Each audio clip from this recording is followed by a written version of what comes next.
we in many ways have moved into what political scientists would call right now a competitive autocracy, meaning there are still elections, right? It's not like a military coup, but it is an autocracy in the sense that we have someone in office who wants to uh, rule by signature, right? By the way, has signed no legislation. Right. Zero.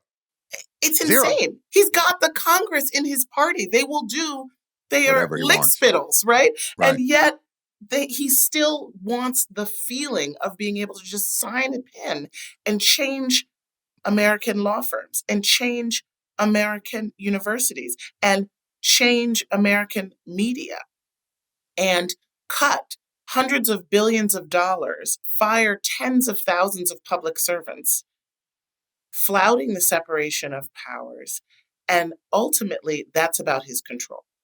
Even the tariffs, John, Right. really, I think, are because there's something you can have an industrial policy, right? In fact, Joe Biden's industrial policies brought manufacturing back to the highest level it had been since the 1970s. Right. But the chaotic form of these punitive tariffs is really just about him exerting maximum control over companies, industries, and world leaders, and then asking them to beg for permission to be, accepted from these tariffs. Oh, it was. I remember even right afterwards, he was at some dinner, and it was so stunning to see all the chaos that had been created, and he's up there in his tuxedo going, "They're all kissing my ass.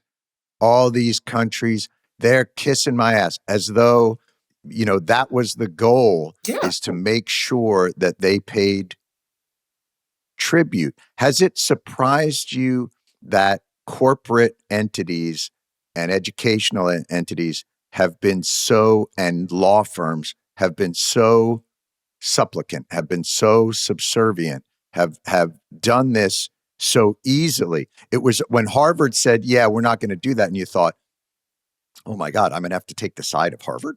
What? But when they did that, you thought, well, is that only because they have an endowment, or is this the beginning of a bulkhead? Were you shocked by how quickly, Apple and Amazon, and they were all at the inauguration, everybody bent the knee?